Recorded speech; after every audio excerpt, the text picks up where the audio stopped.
Good morning. और आज हम जिस चीज के लिए यहाँ पे हैं वो है हिस्ट्री। लगभग अगले 10-15 दिन तक हम हिस्ट्री ही पढ़ेंगे। हिस्ट्री मेजरली हम कौन कौन सी पढ़ेंगे, इतिहास मेजरली हम कौन कौन से पढ़ेंगे, या आज का जितना भी ये लेक्चर होने वाला है उसमें हमको क्या क्या पढ़ना है।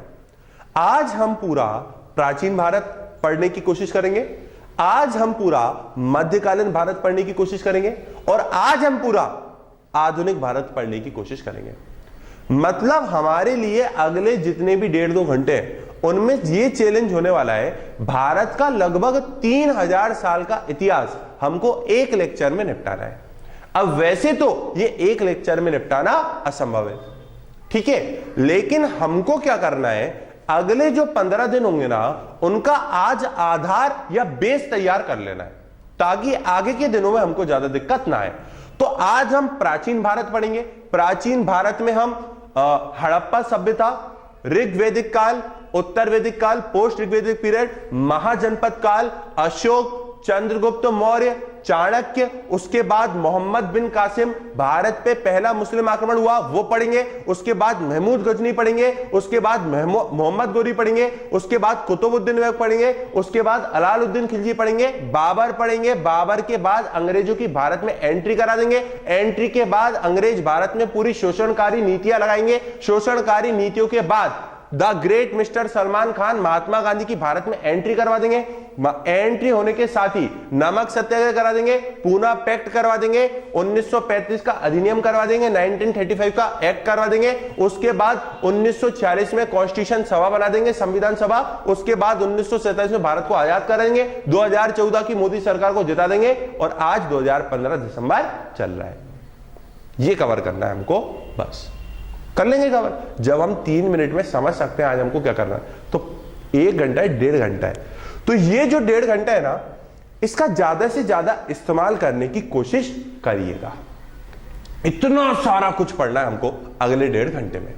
तो देखो 2-3 प्रिंसिपल्स को समझो। हिस्ट्री हम पढ़ रहे हैं तो 2-3 चीजों को आपको समझना पड़ेगा। ये जो चीजें ना मैं थोड़ा अलग ढंग से समझाता हूं आपको। जीवन में जब भी कठिनाई आती है तो इंसान सरलता का मार्ग ढूंढता है। आया समझे? जीवन में जब भी कठिनाई आती है, किसी सभ्यता में जब भी कठिनाई आती है, या किसी सभ्यता में जब भी हिंसा चलती है, कुल मिला के जीवन में जब भी कठिनाई आती है इंसान सरलता का रास्ता ढूंढता है। इतिहास में काफी बार कठिनाइयां तो आएंगी, युद्ध तो लड़े जाएंगे, लेकिन इंसान क्या को ढूंढने की कोशिश करेगा? सरलता को ढूंढने की कोशिश करेगा। शुरुआत में भारत में पूरी तरीके से जो समाज है वो सरलतापूर्ण समाज होगा। आपको पूरा ओवरव्यू समझा रहा हूं। सरलतापूर्ण समाज होगा कब होगा? ये हड़प्पा सभ्यता में, ऋग्वैदिक काल में।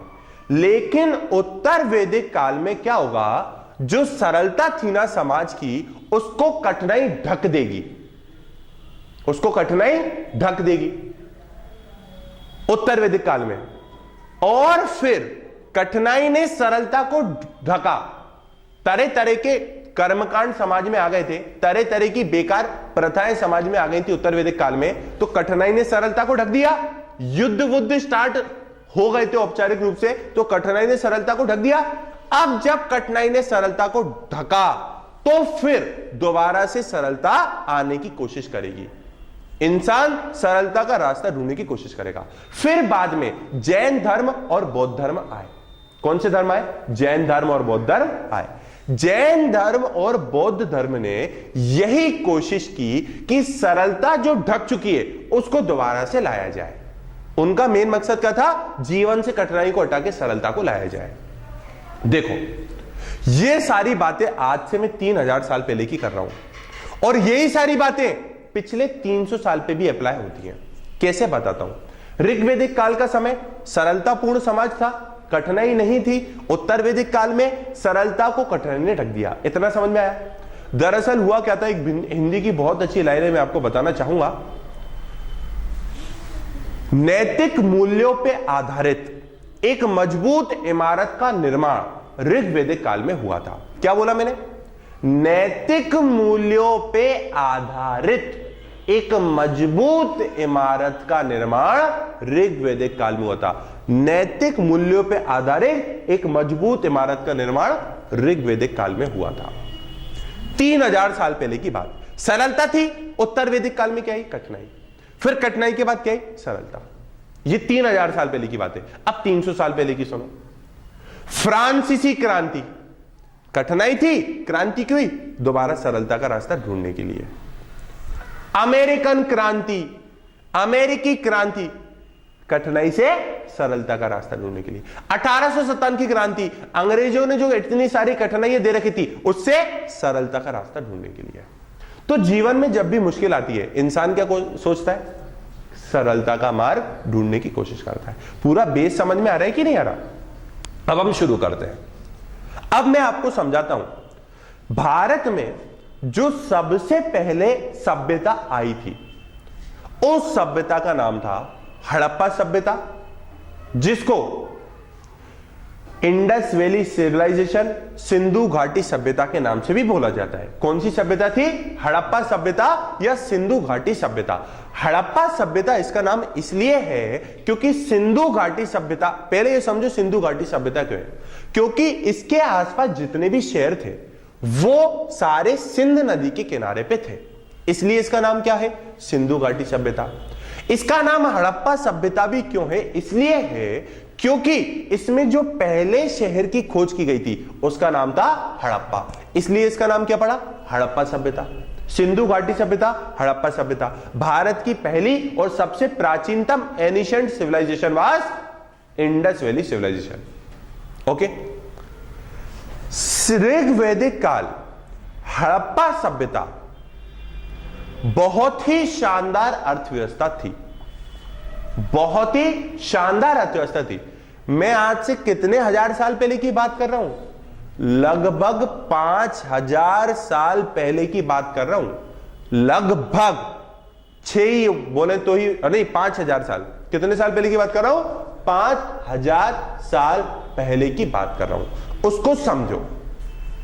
2 तरह की अर्थव्यवस्था होती है, एक होती है सरप्लस इकोनॉमी, एक होती है सबसिस्टेंस इकोनॉमी। कौन सी होती है? Subsistence economy.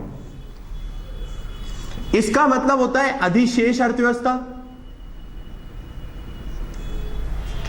सरप्लस, अधिशेष, सबसिस्टेंस, जीने योग्य, सबसिस्टेंस, जीने योग्य। अब इन अर्थव्यवस्थाओं को समझना जरूरी है, अगर हमको पूरी हिस्ट्री समझना जरूरी है। इनका मतलब क्या है? वर्ड्स का मतलब समझो। देखो, आज आप हो, आप यहां पे बैठे हो, आप पढ़ रहे हो, जो लोग वीडियो देख रहे हैं आप आराम से बिना चिंता के पढ़ रहे हो। बिना चिंता के पढ़ रहे हो ना? क्यों पढ़ रहे हो? क्योंकि आपको कल के खाने की चिंता है क्या? नहीं है। 50 दिन के खाने की चिंता है क्या? नहीं है। वो तो निश्चित है कि अगले 50 दिन तक के आपके घर में भंडार होगा गेहूं का और आटे का, तभी तो आप यहां पे फ्री माइंड से बैठ पाए हो ना। आया समझ में? मतलब जितना जीने के लिए जरूरी है, मान लो आज मेरे को जीने के लिए 2 किलो आटा जरूरी है, जीने योग्य, वो कौन सी हो गई? सबसिस्टेंस अर्थव्यवस्था। मतलब जितना जीने के लिए जरूरी है केवल उतना कर लो, ये कौन सी अर्थव्यवस्था हो गई? जीने। और जितना जीने के लिए जरूरी है वो नहीं, भंडार करो उससे भी ज्यादा, ये कौन सी अर्थव्यवस्था है? सरप्लस अर्थव्यवस्था। अच्छा ये सोचो, अंग्रेजों के समय में हमारी अर्थव्यवस्था कौन सी रही होगी? जीने योग्य या अधिशेष? केवल जीने योग्य, क्योंकि पूरा माल तो ब्रिटेन चला जाता था। आज हमारी अर्थव्यवस्था कौन सी है? सरप्लस है ना, अधिशेष है ना। फूड कॉर्पोरेशन ऑफ इंडिया की जगह नहीं आती है क्या? खाद्य सुरक्षा बिल कांग्रेस 2013 में लाई है ना। आज तो आपकी कौन सी है? सरप्लस है। आज से 300 साल पहले कौन सी थी? सबसिस्टेंस थी। और आज से 5000 साल पहले कौन सी रही होगी? सोचो। सरप्लस, अधिशेष। मतलब सिंधु घाटी सभ्यता के जो लोग थे उनकी अर्थव्यवस्था कौन सी अर्थव्यवस्था थी? सबसिस्टेंस थी, सॉरी सरप्लस थी। उनको कल के खाने की चिंता नहीं थी, मतलब पहले भंडार करके रखते होंगे तो वो तो बहुत शानदार अर्थव्यवस्था थी। आज के 5000 साल पहले सरप्लस अर्थव्यवस्था, जितना जीने के लिए जरूरी उससे ज्यादा भंडार करना, इसका ये हमको कहां से पता लगता है?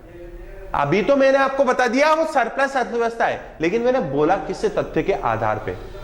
आपको पता है कि ऋग्वैदिक काल में, सॉरी हड़प्पा सभ्यता में बड़े बड़े अन्नागार और स्नानागार मिले, बड़े बड़े अन्न के भंडार वाले वो मिले, अन्न के भंडार के लिए वो मिले अन्नागार। इसका मतलब अन्न का भंडार होता ही होगा, और अन्न का भंडार कब होगा? जब जीने योग्य हो या जरूरत से ज्यादा हो। तो वो तो बहुत शानदार अर्थव्यवस्था थी। अब यह समझना पड़ेगा भारत के इतिहास को कैसा नाम दिया जाए। भारत के इतिहास को जो नाम दिया जाना चाहिए वो है उल्टा इतिहास। इसको क्यों बोला मैंने उल्टा इतिहास? उसका एक कारण है। उसका यह कारण है, हम सबसे पहले कौन से जीवन यापन करते थे? सरप्लस सिंधु घाटी सभ्यता के समय हम सिटी वाला जीवन जीते थे, नगरीय जीवन जीते थे, या रूरल जीवन जीते थे, ग्रामीण जीवन जीते थे? हम जीते थे शहरी जीवन। कौन सा जीवन जीते थे? शहरी। फिर शहर से हम काय पे आएंगे? दोबारा गांव पे, और फिर गांव से दोबारा कहां पे आएंगे? तो एक बात बताओ, आप अभी सिटी में रहते हो तो बाद में आप मेट्रो की तरफ मूव करने का प्लान करोगे या आप तहसील की तरफ मूव करने का प्लान करोगे? मेट्रो की तरफ ही जाओगे ना, तहसील की तरफ तो नहीं जाओगे ना सिटी से। वो मेट्रो से डायरेक्ट कहां पे आ रहे हैं भारतीय? तहसील पे आ रहे हैं। जो ये मैं क्यों बता रहा हूं? इसलिए बता रहा हूं, सिंधु घाटी सभ्यता थी वो बहुत शानदार सभ्यता थी। लोग बिल्कुल भी कर्म कांड में नहीं फंसे थे। धर्म था, थोड़ा बहुत धर्म था, लेकिन धार्मिक कट्टरता नहीं थी। लोग बाग सब समान थे, जातिवाद नहीं था, कम्युनलिज्म नहीं था, सांप्रदायिकता नहीं थी, उसके साथ साथ रीजनलिज्म नहीं था, जातिवाद नहीं था, और क्लास डिवीजन नहीं था, सब लोग समान थे। आए समझे? मतलब आज से 5000 साल पहले हमारी बहुत शानदार अर्थव्यवस्था थी और बहुत शानदार समाज था। सरलता थी। सिंधु घाटी सभ्यता खत्म हुई, उसके बाद भारत का अगला अध्याय आएगा ऋग्वैदिक काल का। कौन सा आ गया? ऋग्वैदिक काल। मैं एक करके लिखते चलता हूं। सबसे पहले क्या हो गया? Harappa, Indus valley civilization. अब क्या आ गया? ऋग्वैदिक पीरियड, ऋग्वैदिक काल। तो सर अब हमको यह बताओ, ऋग्वैदिक काल में समाज में सरलता थी या कठिनाई थी? ऋग्वैदिक काल में समाज में सरलता थी। क्या थी? सरलता थी, कठिनाई नहीं थी। तो लोग बाग अच्छे जीवन जी रहे थे। Very good.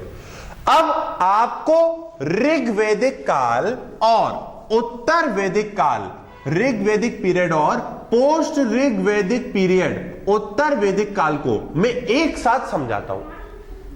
इन दोनों को समझो।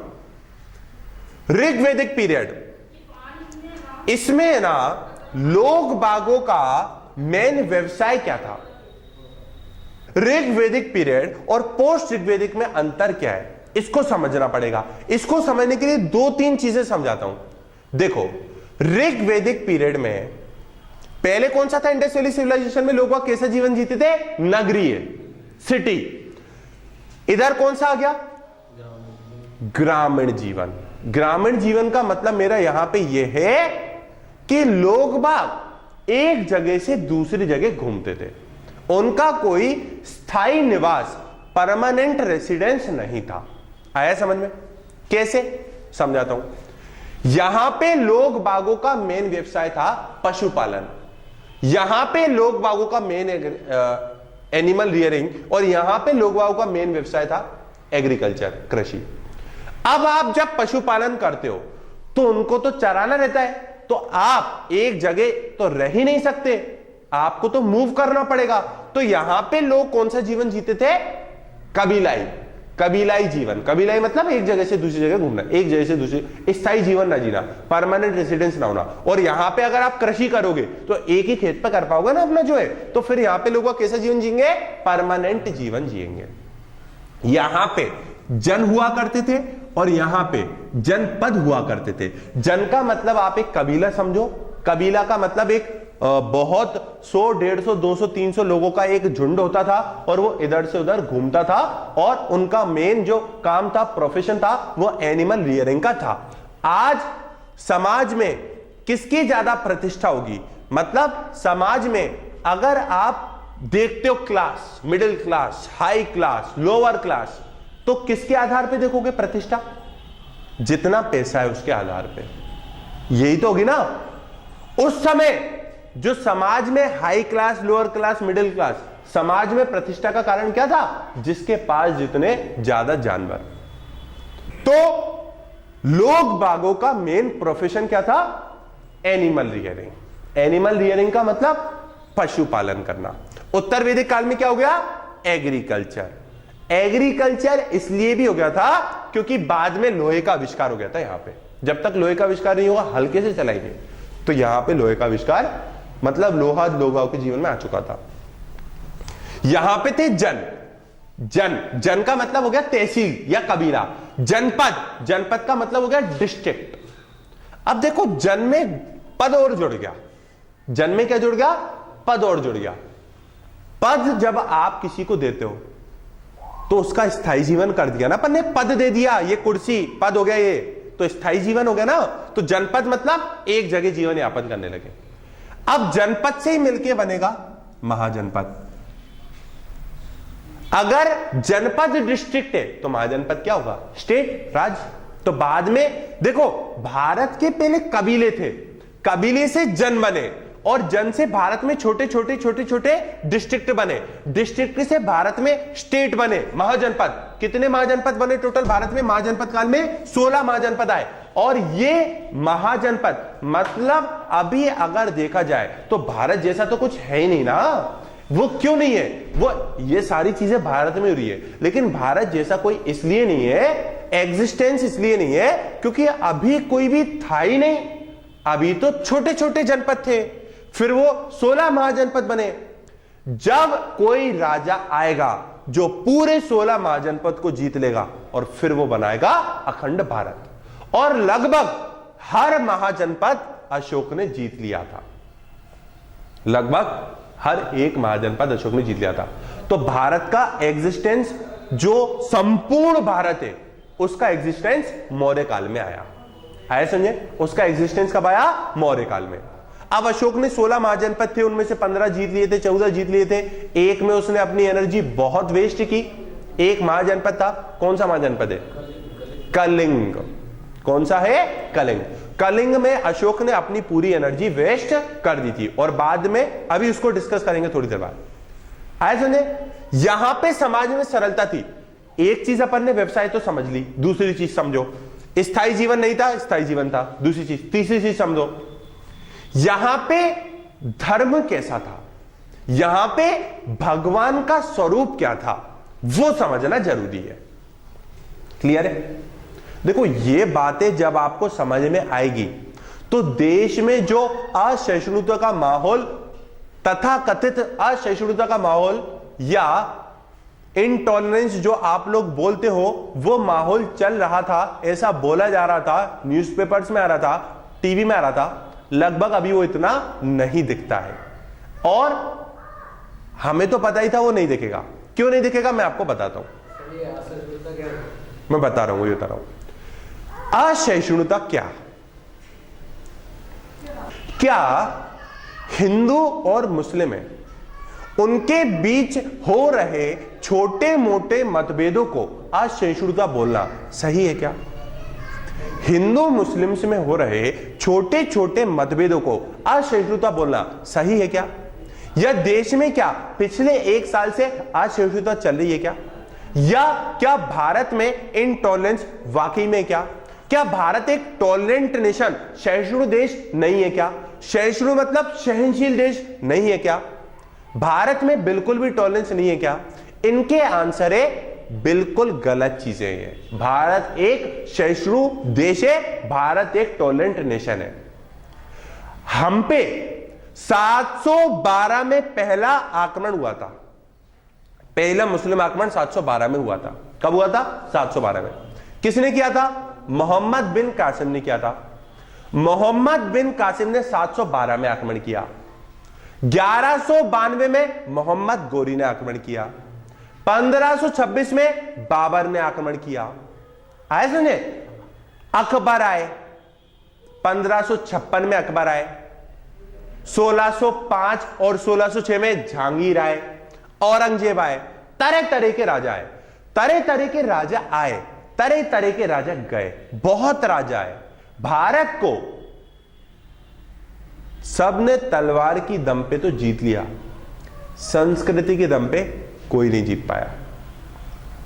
भारत को तलवार के दम पे अनेक राजा आए, अनेक राजा गए, भारत को तलवार के दम पे तो बहुत राजाओं ने जीत लिया, संस्कृति के दम पे कोई नहीं जीत पाया, बल्कि उनको अल्टीमेटली भारत की संस्कृति को ही अपनाना पड़ा था। ऐसे नहीं, उनको भारत की संस्कृति और भारत के धर्म और भारत की समाज की इज्जत करना पड़ी, नहीं तो वो यहां पे टिक ही नहीं पाते। ऐसे नहीं तो यहां पे टिक ही नहीं पाते। और इसको आगे ले जाते हैं, अनेक राजा आए, अनेक राजा गए, तलवार की दम पे जीत लिया, धर्म और संस्कृति के बल पे नहीं जीत पाए। इतने सारे राजा भारत में आए, 712 से लेके 1707 तक कितने राजा आए। भारतीयों ने उन राजाओं का सम्मान किया, भारतीयों ने उन राजाओं को पद पे है और राजा की पूरी इज्जत की। कोई कोई राजा एक दो को साइड में रख देता हूं, उसके अलावा 1000 साल, 712 से लेके 1700 साल कुछ भी नहीं हुआ, कुछ भी नहीं हुआ, भारतीयों ने कुछ भी नहीं किया, क्योंकि कहीं ना कहीं वो राजा भी अच्छे होंगे। आए समझे? अंग्रेज भारत में आए 1608 में। कब आए भारत में? 1606 में। इंग्लैंड भारत में कब आया? 1606 में एंट्री हो गई। भारत में इंग्लैंड ने भारत के खिलाफ पहला युद्ध 1757 में लड़ा, बैटल ऑफ प्लासी। कौन सा युद्ध था? Battle of Plassey.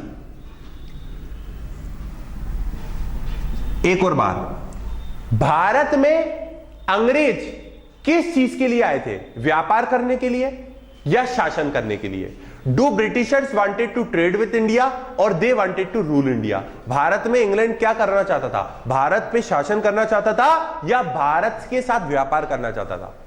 इसका आंसर है, इंग्लैंड जब शुरुआत में आया था वो भारत के साथ व्यापार करना चाहता था, शासन करना नहीं। क्यों? इंग्लैंड भारत में कब आए? 1606। पहला आक्रमण भारत के खिलाफ भारत में ही। देखो, इंग्लैंड ने भारत में पहला युद्ध लड़ा था 1612 में, लेकिन वो भारत के खिलाफ नहीं लड़ा था, वो पुर्तगालियों के खिलाफ लड़ा था। भारत में भारत के खिलाफ कब लड़ा था? 1757 में। आए समझ? अगर कोई भी राजा या कोई भी देश या कोई भी भारत में आएगा या किसी भी देश में जाएगा, अगर वो 1606 में आया, अगर उसको शासन करना होगा तो ज्यादा से ज्यादा 10 साल लेगा, 20 साल लेगा, 30 साल लेगा, 150 साल थोड़ी ना लगते। आप एक राजा हो, आपकी आयु ज्यादा से ज्यादा कितनी होगी? 90। अगर आप शासन करने की सोच रहे हो तो अगले 20-30 साल में सोचोगे, लेकिन 150 साल बाद भारत में भारत से पहला युद्ध लड़ा अंग्रेजों ने। इस बात से सिद्ध होता है कि इंग्लैंड भारत से व्यापार करना चाहता था, बाद में कुछ ऐसी परिस्थितियां हो गई थी इंग्लैंड की, करना पड़ा उनको शासन, जो कि सरासर गलत था। ठीक है, अब समझो, भारत में भारत से असहिष्णुता जैसी कोई चीज नहीं है, वही समझा रहा हूं आप लोगों को, और समझना बहुत जरूरी है। 1606 में इंग्लैंड आ गया भारत में, 1757 में भारत से पहला युद्ध लड़ लिया, 1857 की क्रांति कितने साल बाद हुई? 250 साल बाद। लगभग कितने साल बाद हुई? 250 साल बाद। 1857 की क्रांति में भारत ने पूरी अपनी टॉलरेंस को खो दिया, सहिष्णुता मतलब सहनशीलता खो गई 250 साल में। आप ये सोचो यार, 1000 साल में भारत ने कोई क्रांति नहीं करी, इतने सारे राजा आए, कोई क्रांति नहीं करी। 250 साल में ऐसा क्या हो गया था जो उन्होंने क्रांति कर दी? मतलब ये बता रहा हूं, इंग्लैंड ने भारत का कितना शोषण किया होगा, ब्रिटिशर्स ने भारत का कितना शोषण किया होगा, और शोषण तो उन्होंने 1757 में ही शुरू कर दिया था, तब भी 100 साल लग गए क्रांति करने में। कौन कहता है हमें सहिष्णुता नहीं है? हम तो जब अति हो गई तब हम जागे 1857 में। हम तो सह रहे थे, हम तो ये मान रहे थे कि इंग्लैंड भी हमारे भले के लिए आया है, हम तो ये मान रहे थे 1000 साल से जो राजा है अच्छे और बुरे कैसे भी हो, लेकिन वो भारत में रहे, भारत का विकास कर रहे और राजा सम्माननीय होता है, हम तो ये मान के चल रहे थे। लेकिन अगले 100 साल में इंग्लैंड के खिलाफ क्यों कर दिया? मतलब उन्होंने कितना परेशान किया होगा, इतना परेशान किया, उसके बाद भी 100 साल लग गए। मतलब एट लास्ट जब कोई तरीका नहीं बचा तब करिए क्रांति भारतीयों ने। तो भारत में क्या सहिष्णुता नहीं है क्या? टॉलरेंस नहीं है क्या? टॉलरेंस है, टॉलरेंस है। अब हम कहते हैं ये न्यूज़पेपर में इंटॉलरेंस है या ये इंटॉलरेंस है या ये इंटॉलरेंस का माहौल चल रहा है या ये चल रहा है या वो चल रहा है, और बड़े बड़े कमेंट आते हैं और बड़ी बड़ी चीजें होती हैं। सहिष्णुता, शालीनता, टॉलरेंस, पेशेंस, ये आपके दिमाग में होना चाहिए। क्या न्यूज़पेपर में आ रहा है असहिष्णुता है भारत में, तो क्या वाकई में असहिष्णुता हो गई क्या? समझे?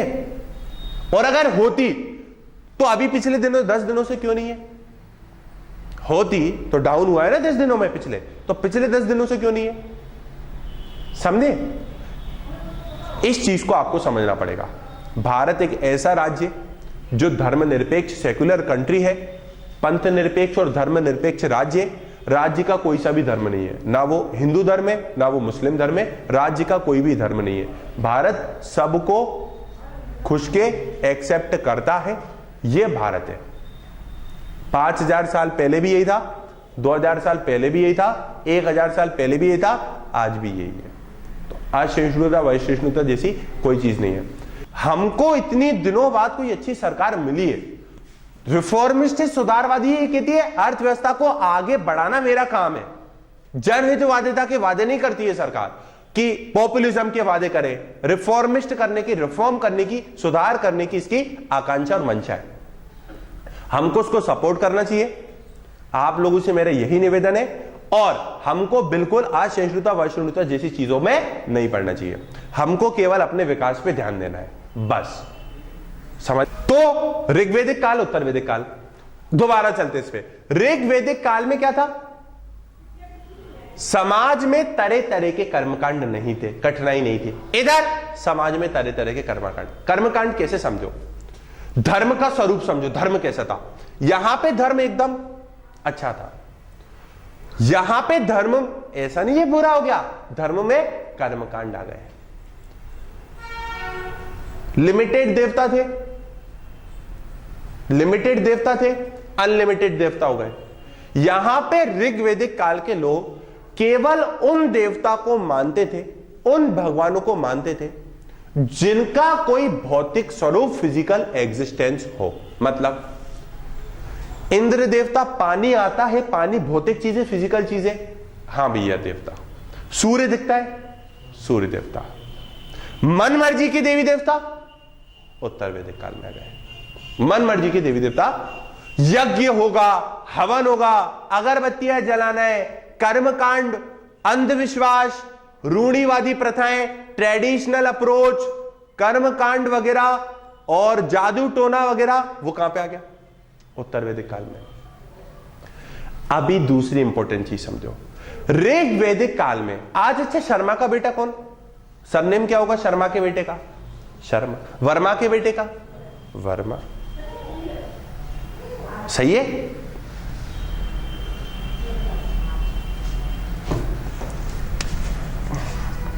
वर्ण व्यवस्था, 4 वर्ण थे भारत के, कौन कौन से? ब्राह्मण, क्षत्रिय, वैश्य और शूद्र, यही थे। यहां पे वर्ण व्यवस्था थी कर्म मूलक और यहां पे थी जन्म मूलक। मतलब ब्राह्मणों का काम क्या था? पूजा पाठ से ज्यादा ब्राह्मण का काम होता है पढ़ाना, टीचिंग करना, ज्ञान देना। और दूसरा काम क्षत्रिय, देश की रक्षा करना, सैनिक बन जाना। वैश्यों का काम व्यापार करना। शूद्रों का काम इन तीनों की सेवा करना। ठीक है, ये चार हो गए। अच्छा, अगर कोई भी एक क्षत्रिय है, उसका एक लड़का हुआ, वो ये चाहता है कि वो व्यापार करे, तो उसको फिर क्या बोलेंगे? क्षत्रिय नहीं, उसको क्या बोलेंगे? जो आप कर्म करोगे उसके आधार पे आपका वर्ण होगा। कितनी शानदार व्यवस्था। तो जातिवाद आएगा ही नहीं। आप चाहे तो शर्मा लगा लो, आप चाहे तो वर्मा लगा लो, आप चाहे तो राठौर लगा लो, आप चाहे तो रघुवंशी लगा लो, आप चाहे तो सिंह लगा लो। समझ में आ रहा है ना? जैसा आप कर्म करोगे उस पे आधार पे आपका वर्ण होगा। लेकिन यहां पे वर्ण क्या हो गया? जन्म मूलक, मतलब ब्राह्मण के घर में पैदा हुआ है तो ब्राह्मण। अब इससे सबसे ज्यादा किसकी स्थिति में गिरावट आई? इससे सबसे ज्यादा गिरावट आई शूद्रों की स्थिति में, क्योंकि वो तो एकदम बॉटम हिस्सा रह के रह गए और वो तो अब उठ ही नहीं सकते। जन्म मूलक हो गया, वो तो तीनों की सेवा, तो सबसे ज्यादा गिरावट है। एक चीज बताता हूं आपको, यहां पे एक देवता थे पूषण, यहां पे एक देवता थे पूषण देवता। इतनी गिरावट आई थी, यहां पे एक देवता थे पूषण देवता, इतनी गिरावट आई थी शूद्रों की स्थिति में कि पूषण ऋग्वेदिक काल में मेन व्यवसाय क्या था? पशुपालन, एनिमल रियरिंग। तो ऋग्वेदिक काल में जो पूषण थे वो किसके देवता थे? पशुओं के। और उत्तर वैदिक काल में, पोस्ट ऋग्वेदिक पीरियड में, पूषण को बना दिया शूद्रों का देवता, मतलब पशुओं से तुलना की जाने लगी उनको।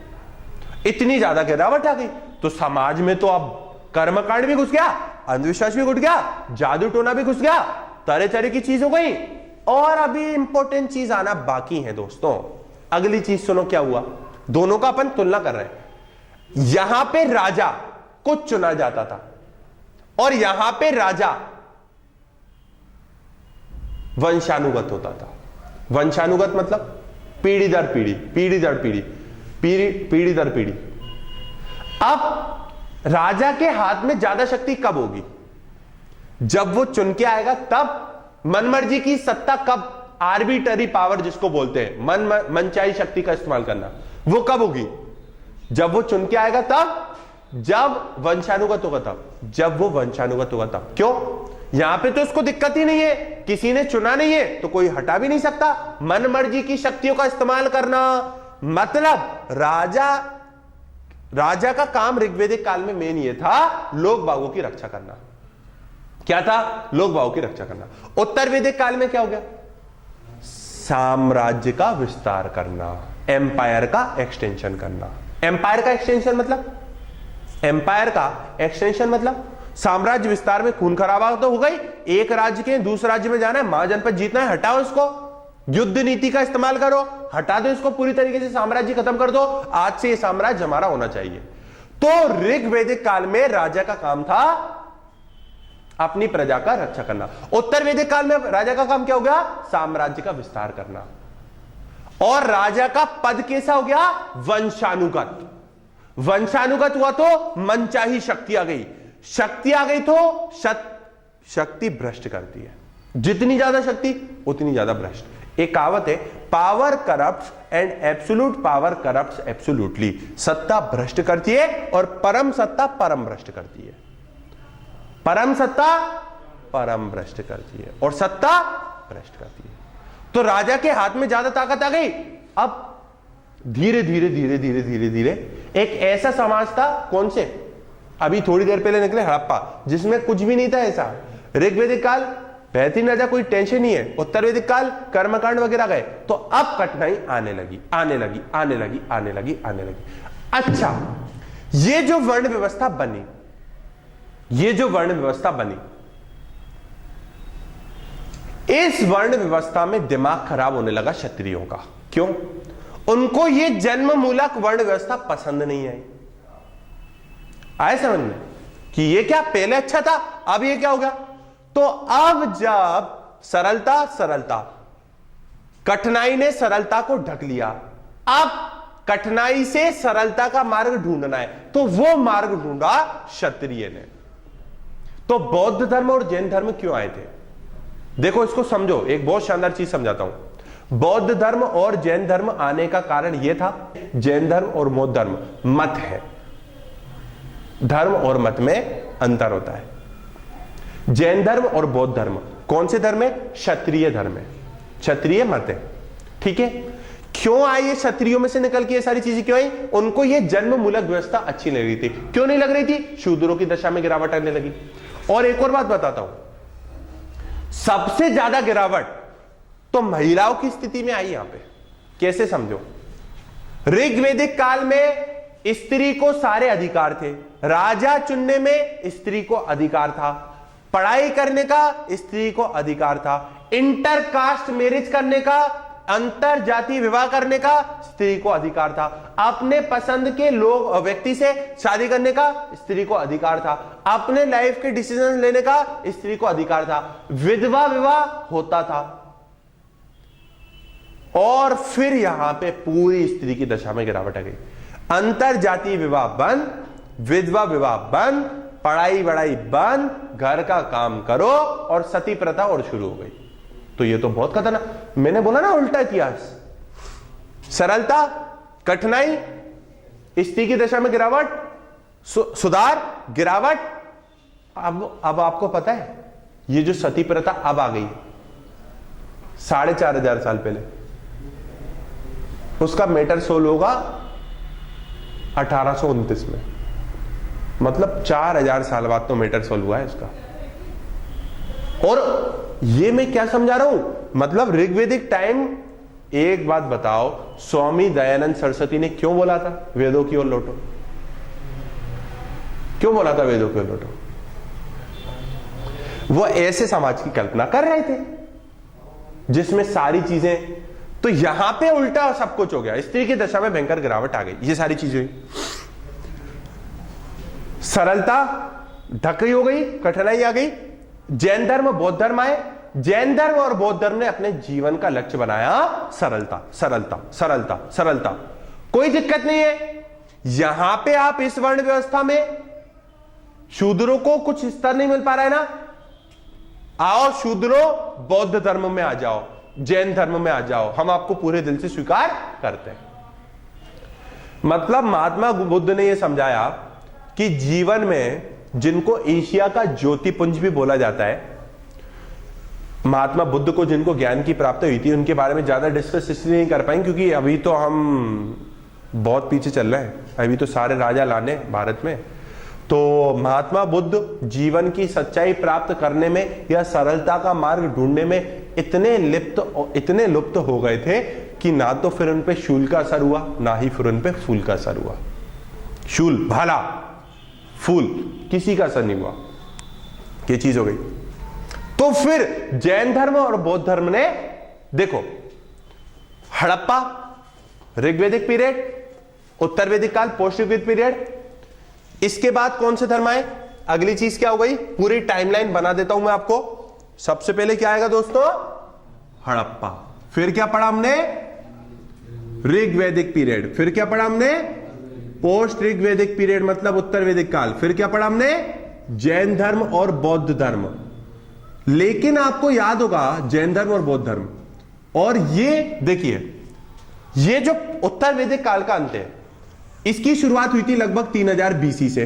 इसकी शुरुआत हुई थी लगभग 1500 बीसी से 1000 बीसी तक ये चला, और फिर 1000 बीसी से 600 बीसी तक ये चला, और फिर 600 बीसी के बाद 6th सेंचुरी बीसी आ गई, 6ठी शताब्दी ईसा पूर्व आ गई। 6ठी शताब्दी ईसा पूर्व में भारत में धार्मिक आंदोलन हुआ। धार्मिक आंदोलन क्यों हुआ था? सरलता को ढूंढने के लिए। कट्टरता आ गई थी ना जो, सरलता को ढूंढने के लिए। तो जब धार्मिक आंदोलन हुआ तो फिर इसमें कुल मिला के 62 नए धर्म आए थे। कितने धर्म आए थे? 62 नए धर्म आए थे। उनमें से 2 कौन से थे? जैन धर्म और बौद्ध धर्म। और कौन से थे? वैष्णव, शैव, और बाद में फिर इस्लाम धर्म भी और ईसाई धर्म भी आया। भारत में नहीं लेकिन आया, आ गया। ये दोनों धर्म के बारे में समझ आएगा। जैन धर्म और बौद्ध धर्म कौन से थे? क्षत्रिय। क्या ढूंढ रहे थे? सरलता। फिर बाद में जो राजा आए, इसके साथ ही एक चीज ध्यान करो, जनपद। इसी समय आ गया महाजनपद काल। कौन सा आ गया? अच्छा, इसमें राजा था क्या? नहीं था। इसमें राजा था क्या? था, लेकिन मेन काम जनता की सेवा, इसमें साम्राज्य विस्तार करना। तो अब महाजनपद काल में राजा का काम होगा साम्राज्य का विस्तार करना। 16 महाजनपदे, मगध है, अवंती है और कोशी है और एक कौन सा बताया था आपने, अशोक वाला, कलिंगे, ये सारे महाजनपद थे। अब राजा जीतने की कोशिश करेंगे। तो अशोक से पहले 15 एक राजा आ गए। कितने राजा आ गए? 10-15 राजा आ गए। सबसे पहले कौन सा वंश आया? हर्यक वंश। दूसरा कौन सा वंश आया? शिशुनाग वंश। तीसरा कौन सा वंश आया? नंद वंश। चौथा कौन सा वंश आया? मौर्य वंश। तो इतने सारे वंश हो गए थे। मौर्य वंश का पहला राजा कौन होया? चंद्रगुप्त मौर्य। चंद्रगुप्त मौर्य के बाद कौन आया? बिंदुसार। बिंदुसार के बाद कौन आया? अशोक। चंद्रगुप्त मौर्य ने लगभग, चंद्रगुप्त मौर्य के राज्य में बहुत सारे महाजनपद उसने जीत लिए थे, तो वो सारे विरासत में अशोक को भी मिलने थे। तो अशोक ने बाद में और मेहनत करके और सारे जीत लिए। तो अशोक ने पूरे साम्राज्य का विस्तार कर लिया और भारत का एक स्वरूप दे दिया। और फिर मौर्य काल का पतन हुआ क्यों? फिर बहुत ही ज्यादा टैलेंटेड था चंद्रगुप्त मौर्य। चाणक्य ने ट्रेनिंग, अशोक के काल में भी चाणक्य की मृत्यु हुई थी, लेकिन अशोक के प्रारंभिक जीवन में चाणक्य का बहुत महत्वपूर्ण योगदान था। हुआ क्या था? अशोक ने जिस विस्तारवादी साम्राज्य, इतना बड़ा जो साम्राज्य अशोक ने बनाया था, उसको उसकी पीढ़ी संभाल नहीं पाई। साम्राज्य सक्सेस पाना फिर भी सरल हो सकता है, सब सक्सेस को मैनेज करना कठिन है। सफलता पाना फिर भी आसान हो सकता है, सफलता का मैनेज करना कठिन है। आईएएस बनना फिर भी आसान हो सकता है, आईएएस बन के उसको मैनेज करना पद को, that's a really big challenge, that's a really big challenge. तो अशोक बहुत बड़ा साम्राज्य बन गया। और फिर क्या हुआ था? उसकी जो अंतिम शासक था मौर्य वंश का बृहदत्त, वो इतने बड़े साम्राज्य को नहीं संभाल पाया और 185 में मौर्य वंश की सरेंडर हो गया था। बताई थी कि अशोक के काल तक, याद आ रहा है, जनपद, महाजनपद, पहले छोटे छोटे कबीले हुआ करते थे। कबीले से क्या बने? डिस्ट्रिक्ट, मतलब जनपद, और जनपद से क्या बने? महाजनपद बने। हुआ क्या था? भारत के जो टोटल क्षेत्र था ना, वो 16 महाजनपदों में बटा हुआ था। बहुत इंपॉर्टेंट चीजें बताने जा रहा हूं। भारत जो पूरा था वो कितने महाजनपद में बटा हुआ था? 16। इसमें से एक महाजनपद था मगध। क्या नाम था उसका? मगध। सबसे ज्यादा शक्तिशाली कौन सा था? मगध। सबसे ज्यादा स्ट्रॉन्ग कौन सा था? मगध। एरिया में सबसे बड़ा कौन सा था? उज्जैनी अवंती। ताकतवर कौन सा था? मगध। सबसे बड़ा कौन सा था क्षेत्र में, एरिया में? उज्जैनी अवंती। क्लियर है? अब सवाल यह आता है कि मगध स्ट्रॉन्ग क्यों था? पहले मगध के बारे में समझा दूं, फिर अशोक पे चलेंगे। बहुत इंटरेस्टिंग कहानी अशोक की। मगध के बारे में समझते हैं। मगध के स्ट्रॉन्ग होने के कारण क्या थे? तो वो कारण दो हैं, उनको समझो। पहला कारण यह है, 16 महाजनपद में से मगध इसलिए शक्तिशाली था क्योंकि ये गंगा और यमुना के दोआब के बीच में था। क्या होता है दोआब? उसको समझो। गंगा यमुना का दोआब, मतलब दो नदियों के बीच के क्षेत्र को बोलते हैं दोआब। दो नदियों के बीच के क्षेत्र को क्या बोलते हैं? हम दोआब बोलते हैं। ये जो गंगा और यमुना के नदी के बीच का क्षेत्र है मगध, आपको ये सबको पता है, सिंपल सी बात है कि अगर दो नदियों के बीच का क्षेत्र होगा वो उपजाऊ होगा, फर्टिलिटी ज्यादा होगी या कम होगी? उपजाऊ क्षेत्र होगा तो फसल ज्यादा होगी, कृषि ज्यादा होगी, एग्रीकल्चर ज्यादा होगा, पैसे का ज्यादा आएगा।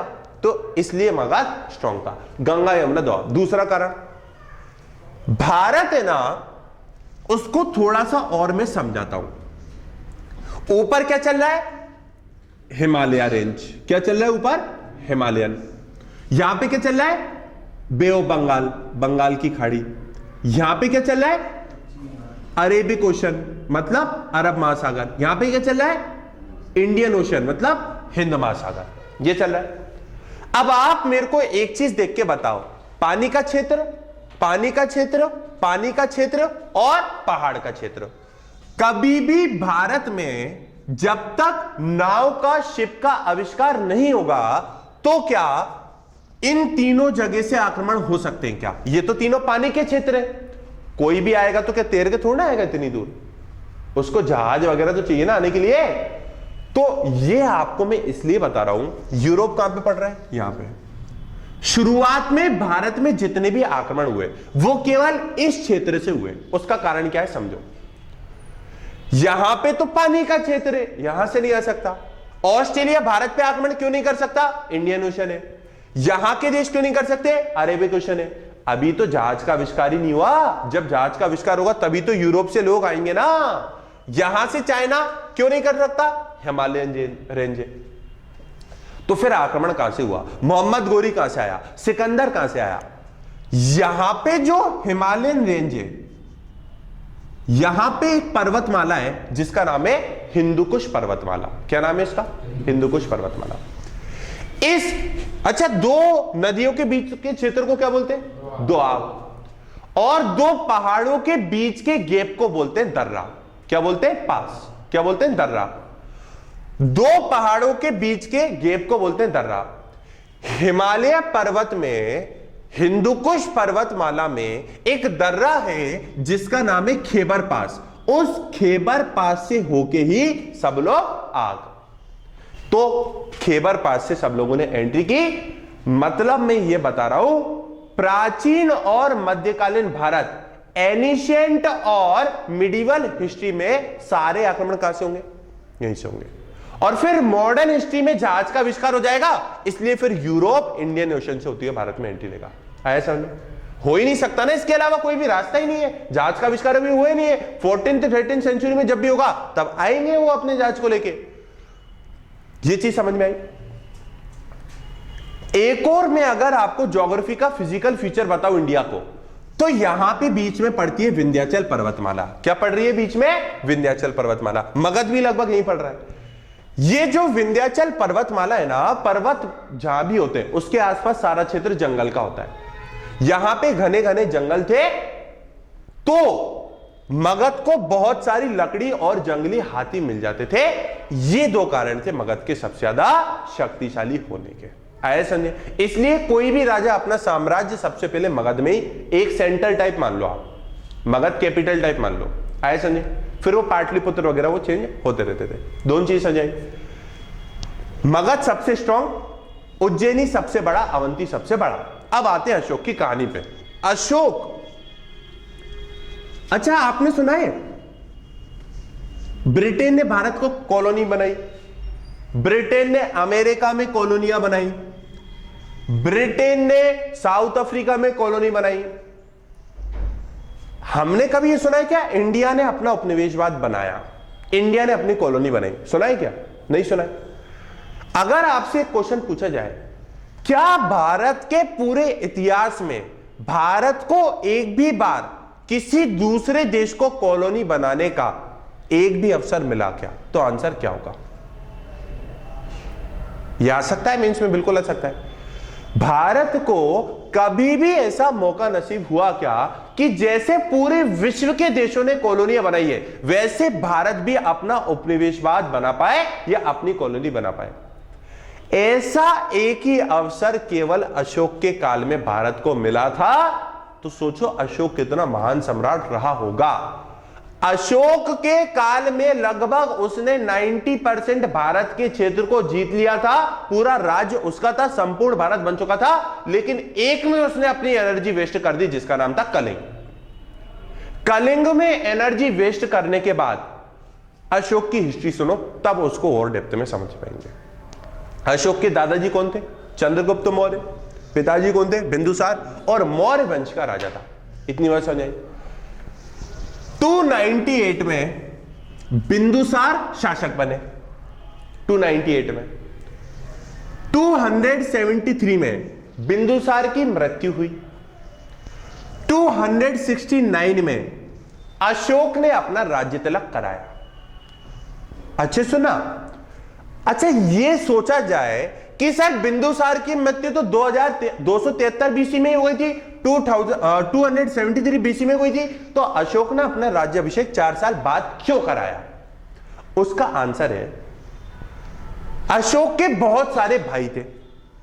अशोक ने यह प्रण लिया था कि जब तक मैं अपने सारे भाइयों को हटा नहीं दूंगा तब तक मैं अपना राज्याभिषेक नहीं कराऊंगा। तो 4 साल तक गृह युद्ध चला था। गृह युद्ध मतलब आपसी में युद्ध। तो 4 साल के लंबे गृह युद्ध के बाद 269 बीसी में अशोक ने अपना राज्य तिलक करा लिया। यहां तक समझाया? अपने शासन के 8वें वर्ष में, मतलब 261 बीसी में, अपने शासन के 8वें वर्ष में मतलब 261 बीसी में अशोक ने कलिंग पे आक्रमण किया। कलिंग पे आक्रमण करने के कारण अलग अलग किताबों में अलग अलग बताए गए, हमें उन कारणों पे नहीं जाना है। एक और बार बताता हूं, चंद्रगुप्त मौर्य, बिंदुसार, 273 में बिंदुसार गए, 269 में अशोक ने अपना 4 वर्ष के लंबे गृह, उसके बाद अपना राज्याभिषेक कराया और अपने शासन के 8वें वर्ष में उन्होंने क्या करा? कलिंग पे आक्रमण किया। जब उन्होंने कलिंग पे आक्रमण किया, भयंकर लोग मरे और अशोक ने स्वयं के हाथों से भीषण नरसंहार किया, बहुत लोगों को मारा। क्लियर है? एक व्यक्ति थे उस समय, उपगुप्त। उपगुप्त उस समय भारत में आए थे। उपगुप्त एक चीनी यात्री थे, वो भारत में आए थे। आए समझे? उपगुप्त नामक चीनी यात्री भारत में क्यों आए थे? बौद्ध धर्म के विषय में जानने के लिए आए। समझे? क्योंकि याद करो थोड़ी देर पहले मैंने आपको क्या बताया था? बौद्ध धर्म और जैन धर्म वो धर्म थे जो समाज में कठिनाई के मार्ग से दोबारा सरलता ढूंढने का काम कर रहे थे। क्योंकि उत्तर वैदिक काल में क्या चुकी थी समाज में? कठिनाइयां। ये दोनों धर्म क्या ढूंढेंगे? आप सरलता का मार्ग ढूंढेंगे। बौद्ध धर्म के बारे में पढ़ने के लिए लगभग इसी समय किसकी एंट्री हुई? उपगुप्त की। उपगुप्त इसके बारे में पढ़ना है। उपगुप्त ने जब भारत में एंट्री ली तो गलती से वो कलिंग के मैदान में प्रवेश कर गए। जब वो कलिंग के मैदान में गए तो किस तरीके से उन्होंने वर्णन किया था? उन्होंने ये बोला था कि जब मैं कलिंग के मैदान में गया तब ऐसा प्रतीत हो रहा था कि पूरी जगह वो कीचड़ी कीचड़ है। वो कीचड़ दरअसल लोग बागों के खून और मांस को मिलकर मिक्स हो गया था, उसका कीचड़ था। इतना भीषण नरसंहार अशोक ने किया था। ईगो पे ले ली बात, दिल पे ले ली बात, फिर तो भयंकर तबाही मचा दी अशोक ने। अब उपगुप्त जब आए, अशोक ने क्या ये पहली बार कराए क्या? अशोक ने 4 साल का गृह युद्ध लड़ा, अपने भाइयों को हटाया, 261 में और लोगों को मारा। उपगुप्त ने अशोक से बोला, महाराज क्या आपके जीवन का एक ही उद्देश्य है क्या? लोगों को मारना, लोगों को काटना? क्या आपके जीवन का और कोई उद्देश्य नहीं है क्या? तो फिर अशोक का इन सारे जो भी चीजें थी इनके कारण हृदय परिवर्तन हो गया और फिर उन्होंने तलवार का त्याग कर दिया और फिर उन्होंने बौद्ध धर्म अपना लिया। और उसके बाद, इसके बाद उनका किस युद्ध के बाद अशोक का हृदय परिवर्तन हुआ था? कलिंग पे आक्रमण के बाद उन्होंने अपनी तलवार को त्याग दिया। बौद्ध धर्म की दीक्षा उनको किसने दी? उपगुप्त ने। उसके बाद उन्होंने अपने जीवन का एक ही लक्ष्य बना लिया, बौद्ध धर्म का प्रचार प्रसार। क्या करना है जीवन भर? बौद्ध धर्म का प्रचार। हाँ, भद्रबाहु ने चंद्रगुप्त मौर्य को दी थी। भद्रबाहु ने किसको दी थी? चंद्रगुप्त। अशोक ने तो बौद्ध धर्म अपनाया था। हुआ क्या था उसकी स्टोरी भी सुन लो। आपका क्वेश्चन है कि भद्रबाहु ने दी थी।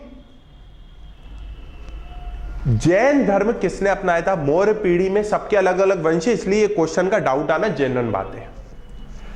दादाजी का धर्म क्या है? जैन धर्म। बिंदुसार का धर्म था आजीवक संप्रदाय। क्या धर्म था? इसके बारे में बहुत कम लोगों को पता है। बिंदुसार का धर्म कौन सा था? आजीवक संप्रदाय। अशोक का धर्म कौन सा था? जैन धर्म। आया समझे? सॉरी, बौद्ध धर्म। अशोक का धर्म कौन सा था? बौद्ध धर्म। भद्रबाहु और स्थूलभद्र 2 व्यक्ति थे। एक तो भद्रबाहु थे जिनमें कल्पसूत्र की रचना की थी और एक स्थूलभद्र थे। भद्रबाहु दिगंबर, जो जैन धर्म में दो हैं, दिगंबर उसके मैनेजर थे, स्थूलभद्र श्वेतांबर के मैनेजर थे। भद्रबाहु दिगंबर के थे, दिगंबर जो नग्न अवस्था में रहते हैं, और श्वेतांबर जो श्वेत वस्त्र धारण करते हैं। चंद्रगुप्त मौर्य के काल में 12 साल का लंबा अकाल पड़ा था। अब मैं आपको यह भी बता देता हूं जैन धर्म में ये दो किस तरीके से बट गए, ये भी आपको मैं समझा देता हूं, ये क्वेश्चन आया इसलिए है। चंद्रगुप्त मौर्य के काल में 12 वर्ष का चंद्रगुप्त मौर्य, जिनको सेंड्रोकोट्स और एंड्रोकोट्स भी बोला जाता है, चंद्रगुप्त मौर्य के काल में 12 साल का लंबा काल पड़ा। एक व्यक्ति थे स्थूलभद्र, क्या कौन थे? स्थूलभद्र। स्थूलभद्र ने कहा हम यही रहेंगे। अब अकाल पड़ा है तो जब भी अकाल पड़ता है कुछ लोगों को माइग्रेट तो करना पड़ेगा ना, और दूसरी सिटी में, वहां पे तो खाने को कुछ भी नहीं है। तो स्थूलभद्र कहां पे रहे? वहीं पे रहे। भद्रबाहु दक्षिण भारत में चले गए, दक्षिण भारत में श्रवणबेलगोला में कर्नाटका में चले गए। कहां पे चले गए? कर्नाटका में चले गए। 12 साल बाद जब अकाल खत्म हुआ तो भद्रबाहु दोबारा कहां पे रिटर्न कर रहे? यहीं पे रिटर्न। जब भद्रबाहु गए तो उन्होंने ये पाया कि वैसे तो जो पहले सिस्टम था वो ये था, अपने वस्त्र त्याग दो, अपने वस्त्र त्याग दो, नग्न अवस्था में रहो। जब भद्रबाहु दोबारा गए तो उन्होंने ये पाया जैन धर्म का उस समय जो मेन उसूल था नग्न अवस्था में रहना, उसके विपरीत स्थूलभद्र एंड पार्टी श्वेत वस्त्र धारण करके खड़ी है। तो वो तो विवाद हो गया, इसलिए दो भागों में बढ़ गया। एक तो कौन सा? स्थूलभद्र, श्वेतांबर। दिगंबर कौन से? भद्रबाहु, जिन्होंने काय की रचना की थी? कल्पसूत्र। और यही 298 में, यही 298 में, याद आ रहा है भी लिखा था 298, चंद्रगुप्त मौर्य की मृत्यु हुई थी और बिंदुसार राजा बने थे। यहीं पे 298 में चंद्रगुप्त मौर्य गए। कहां पे गए? दक्षिण भारत में कर्नाटका में श्रवणबेलगोला में गए और अपने प्राणों का त्याग संलेखना विधि से किया। संलेखना विधि क्या होती है? पानी और भोजन को छोड़ दो, निराहार और निर्जल रह के प्राणों को त्याग करने को बोलते हैं संलेखना। निराहार और निर्जल, निराहार आहार खाना भोजन, निराहार खाना नहीं खाना, निर्जल पानी नहीं पीना, बिना पानी पिए और बिना खाना खाए अपने प्राणों के त्याग को करने को बोलते हैं संलेखना विधि। चंद्रगुप्त मौर्य ने अपने प्राणों का त्याग कौन सी विधि से किया था? संलेखना विधि से किया था। और अभी वेरी गुड, ये सारी चीजें आपका क्वेश्चन क्लियर हो गया। वो उस समय थे। उपगुप्त ने किसको दी थी? अशोक को दी थी। इतनी बात समझ आई। अब क्या हुआ? अशोक ने अपने जीवन का एक ही लक्ष्य बना लिया, बौद्ध धर्म का प्रचार प्रसार, बौद्ध धर्म का तो 4 ईयर को दोबारा, एक तो 298 याद आ रहा है कि नहीं, उसके बाद कौन सा बताया था? 273, उसके बाद कौन सा बताया था? 269, उसके बाद कौन सा बताया? 261, अब आओ 259 पे, अब आओ 259 पे। अब अशोक की एक बेटी थी जिसका नाम था सुमित्रा, और एक बेटे थे जिसका नाम क्या था? महेंद्र। एक बेटे था और एक बेटी थी। बेटी का नाम था सुमित्रा और बेटे का नाम था क्या था? महेंद्र। अब अशोक को क्या करना है? बौद्ध धर्म का प्रचार प्रसार। ठीक है साहब, बिल्कुल करना है। तो अशोक ने कहा कि बेटी तू क्या कर रही है आजकल? कुछ नहीं पापा, अभी अभी मैं ब्यूटी पार्लर से आई हूं। और कल क्या कर रही है? वही कल दोबारा ब्यूटी पार्लर पे जाना है। कि ब्यूटी पार्लर वगैरह छोड़, बौद्ध धर्म का प्रचार प्रसार कर। तो अशोक ने इन दोनों को श्रीलंका भेज दिया बौद्ध धर्म का प्रचार प्रसार करने के लिए। देखो, दो चीजें समझा रहा हूं, समझो, बड़े इंटरेस्टिंग है। जैन धर्म और बौद्ध धर्म बहुत सारी सिमिलरिटीज हैं, बातें भी एक ही थी। जैन धर्म इंटरनेशनल धर्म नहीं है। बौद्ध धर्म को इंटरनेशनल किसने बनाया? अशोक ने बनाया। बौद्ध धर्म को इंटरनेशनल किसने बनाया? अशोक ने बनाया। क्यों? क्योंकि उसने यात्राओं पे भेजा। आया समझ? अशोक ने इसको इंटरनेशनल स्वरूप दिया। तो अशोक के काल में, महान सम्राट अशोक के काल में बहुत सारी चीजें हुई है ना। हमारे जो सिक्के पे एक सिंबल होता है वो सारी चीजें भी आई। अखंड भारत आया, अस्तित्व में आया, पूरा भारत आया। लेकिन मैंने आपको बताया था मौर्य काल का पतन क्यों गया? क्योंकि जिस विशाल साम्राज्य की स्थापना अशोक ने करी थी उसको उसके जो भी उत्तराधिकारी थे वो संभाल नहीं पाए। आए समझे? वो उसको संभाल नहीं पाए। वेरी गुड, अशोक की हिस्ट्री खत्म। मौर्य वंश के बाद काफी वंश आए, काफी वंश आए, काफी वंश आए, हटते गए, आते गए, हटते गए, आते गए, हटते गए, आते गए। इतिहास में एक वंश आता है, रूल करता है, जाता है। एक ही वंश रूल करता रहे नहीं होता, ऐसा बहुत कम होता है, खासकर भारत में। ये हो गया। अब हम डायरेक्ट जंप लगा रहे हैं, अभी तो बीसी में चल रहे थे, अब चलते एडी में, क्योंकि हमको ओवरव्यू लेना है। इनके बारे में एक एक लेक्चर लेना है हमको अलग, वो बाद में लेंगे। इनके बारे में सबके बारे में एक एक बार पढ़ेंगे, वो बाद में होगा। अभी हम ओवरव्यू समझ रहे हैं। अब हम आते एडी पे। जो 62 नए धर्म आए थे ना, उसमें एक और धर्म था, इस्लाम धर्म। ठीक है, अब मैं आपको डायरेक्ट प्राचीन से हटा के, देखो प्राचीन में ये सारी चीजें हुई, मौर्य काल वगैरह है, बाद में एक और काल, एक और वो आया था गुप्त काल। गुप्त काल प्राचीन भारत का गोल्डन टाइम बोला जाता है। गुप्त काल के बाद में राजपूत एज वगैरह आई थी और राजपूत एज वगैरह चली। अब जितनी भी प्राचीन भारत है उसको मैं मध्यकालीन में डिस्कस कर लूंगा, इस पे अलग से डिटेल में नहीं जा रहा हूं। अब डायरेक्ट आ रहे हैं काय पे? मिडिवल इंडिया पे। मिडिवल इंडिया पे एंट्री करते हैं। मिडिवल इंडिया मतलब मध्यकालीन भारत। मध्यकालीन भारत को समझो। देखो तो अब मध्यकालीन भारत की शुरुआत तो दरअसल 1192 से बोलता है कोई, कोई बोलता है 1206 एडी, कोई बोलता है और अलग चीजें। हम बोलेंगे 712 से। कहां से बोलेंगे? 712 से। क्यों? 712 में भारत में पहला मुस्लिम आक्रमण हुआ, पहला मुस्लिम सफल आक्रमण हुआ। हुआ क्या था और यह आक्रमण कौन सा था? तुर्कों ने किया था, गजनी ने किया था या अरबों ने किया था? भारत पे पहले जो विदेशी आक्रमण हुआ था वो किसने किया था? अरब्स ने किया था। किसने किया था? अरबों ने किया था। तो अरब के एक व्यक्ति थे मोहम्मद बिन कासिम। अरब के राजा थे मंसूर हज्जाज। कौन थे? मंसूर हज्जाज।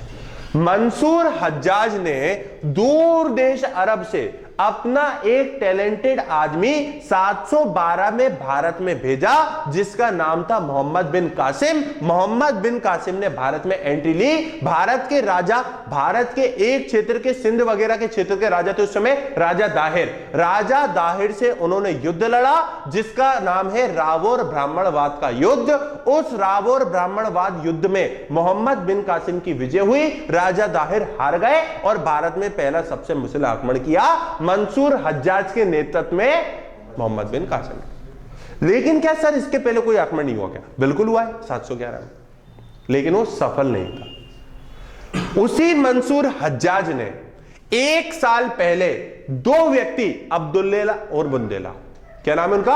अब्दुल्ला और बुंदेला। उसी मंसूर हज्जाज ने 711 में अब्दुल्ला और बुंदेला नामक व्यक्ति को भारत में भेजा था। उन्होंने युद्ध लड़ा लेकिन वो युद्ध हार गए थे। फिर वो जब हार के गए तो दोबारा कौन आए? मोहम्मद बिन कासिम। मोहम्मद बिन कासिम जब आए उन्होंने युद्ध लड़ा राजा दाहिर से, रावण ब्राह्मण का बाद का युद्ध, और वो जीत गए। आगे समझिए, हिस्ट्री में एक बहुत बड़ा लैंडमार्क 712। क्यों? भारत में पहला सफल मुस्लिम आक्रमण। इसके बाद अगला लैंडमार्क कौन सा आएगा? 1192। इसके पहले एक और व्यक्ति आया था जो टैलेंटेड व्यक्ति था, मोहम्मद बिन कासिम इंपोर्टेंट हो गया। एक और आया था महमूद गजनी।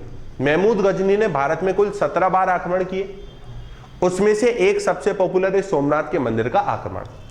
क्वेश्चन ये बहुत बार पूछा गया है कि जब सोमनाथ के मंदिर पे आक्रमण हुआ था तब सोमनाथ वंश में, जब सोमनाथ उस एरिया में या उस क्षेत्र में किस वंश का शासन था? उस क्षेत्र में सोलंकी वंश के राजा थे और राजा का नाम था भीम प्रथम। क्या नाम था उनका? भीम प्रथम। महमूद गजनी हो गए। अब आते मोहम्मद गोरी। कौन आया? मोहम्मद गोरी 1192 में। तो वो 1175 में गया था, लेकिन मेन 1192। एक चीज समझना, भारत में पहला मुस्लिम आक्रमण सफल 712, पहला असफल 711, लेकिन भारत में ऐसा मुस्लिम आक्रमण जिसने भारत में मुस्लिम साम्राज्य की नींव को बनाया 1192, तराइन का दूसरा युद्ध, the second battle of Tarain. देखो 712 में आक्रमण तो हो गया था, अभी तक एक बेस आधार मजबूत इमारत का निर्माण नहीं हुआ था। वो कब होगा? 1192 में, जब मोहम्मद गोरी किसको हराएंगे? पृथ्वीराज चौहान को। कौन से युद्ध में? तराइन के युद्ध में। अब समझो, तराइन के दो युद्ध हुए, पहला युद्ध और दूसरा युद्ध। किस किस के बीच में? पृथ्वीराज चौहान के बीच में और मोहम्मद गोरी के बीच में। कब हुआ? 1191 में पहला और 1192 में दोनों। 1191 में, 1191 में जब युद्ध लड़ा गया था उसमें, अच्छा ये सोचो, बताता हूं, देखो 91 और 1192, पहले युद्ध में कौन जीता तराइन के? पृथ्वीराज चौहान। दूसरे में कौन जीता? मोहम्मद गोरी। अब पृथ्वीराज चौहान दूसरे में हार क्यों गया जबकि पहले में जीत गया था? कारण है, समझो। राजपूतों को एक बात तो समझ में आ गई थी, किसी भी विदेशी शक्ति को भारत में एंट्री नहीं लेने देंगे। उस समय जो भारत में चल रहा था, उस समय सारे राजपूतों की एकता में विखंडन हो गया था, लेकिन पृथ्वीराज चौहान ने सबको समझाया, ठीक है, और सबको एकत्रित किया और पूरे राजपूतों ने मिलकर 1191 में अपने शक्ति प्रदर्शन को करके मोहम्मद गोरी को हरा दिया। लेकिन मोहम्मद गोरी हार तो गया, लेकिन जिंदा बच गया। क्लियर है? जो एकता का प्रदर्शन राजपूतों ने 1191 में करा, वो 1192 में अपने अपने साम्राज्य में हो गए थे और इतना सीरियस नहीं ले रहे थे मोहम्मद गोरी रिटर्न करेगा।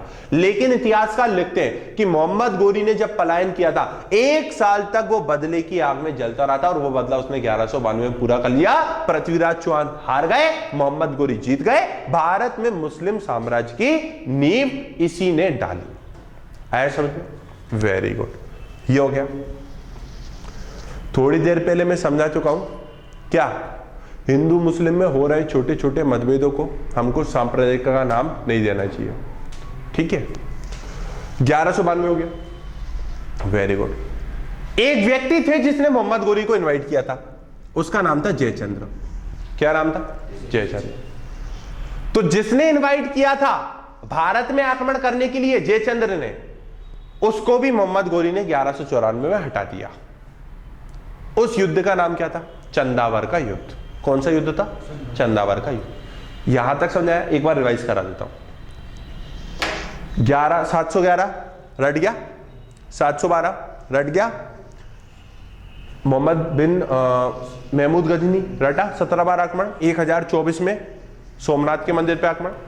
1191 तराइन का पहला युद्ध, 1192 दूसरा युद्ध, 1194 चंदावर का युद्ध। जयचंद्र जिसने इनवाइट किया था और मोहम्मद गोरी के बीच में, और जीता कौन? मोहम्मद गोरी। Very good.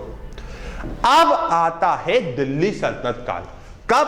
1206 से 1526 तक। फिर 1526 से लेके 1707 तक चलेगा मुगल काल। आया समझ? दिल्ली सल्तनत काल में, दिल्ली सल्तनत काल में, मैं लिख भी देता हूं ताकि आपके नोट्स अच्छे बन जाए, और रिवाइज कर रहे हैं हम तो अच्छे से ही कर लें। समझ लो इसको। 1206 से लेके 1526 तक 5 वंश आए। स्लेव डायनेस्टी, लिखते चलो। गुलाम वंश, 1206 से लेके 1290। दूसरा कौन सा आया? खिलजी डायनेस्टी। कब से कब तक चली है?